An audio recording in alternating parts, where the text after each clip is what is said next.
বিমান বাংলাদেশ এয়ারলাইন্সের 10টি চাকা হারিয়ে যাওয়ার অভিযোগ উঠেছে।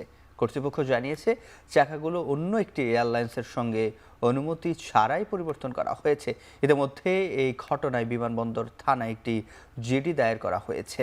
বিমানের জনসংযোগ কর্মকর্তা এভিএম রওশন কবির জানান, চাকাগুলো মূলত অকশনের জন্য রাখা হয়েছিল, পরে অনুমতি ছাড়া চাকাগুলো অন্য একটি এয়ারলাইন্সের সাথে পরিবর্তন করা হয়। এই ঘটনায় স্টোরের দায়িত্বে থাকা দুইজনের সম্পৃক্ততার তথ্য পাওয়া গেছে। অভিযুক্তদের বিরুদ্ধে তদন্ত চলছে এবং দোষী প্রমাণিত হলে আইনানুগ ব্যবস্থা নেওয়া হবে বলেও জানান তিনি। প্রাথমিকভাবে যতটুকু জানা গেছে সেটি হলো যে আমাদের অকশনের জন্য যে পুরাতন চাকাগুলো থাকে সেগুলো অন্য একটা এয়ারলাইন্সের চাকার সঙ্গে এক্সচেঞ্জ করছিল, কিন্তু এই এক্সচেঞ্জের কোনো পারমিশন ছিল না। ইঞ্জিনিয়ার মানে যারা স্টোরের দায়িত্বে আছে তাদের এরকম প্রাথমিকভাবে দুইজনের জড়িত থাকার কথা জানা গেছে। তো সিকিউরিটি ইনভেস্টিগেশন করছে, তবে এই তাদের অথরিটির কোনো পারমিশন ছিল না, এটি নিশ্চিত।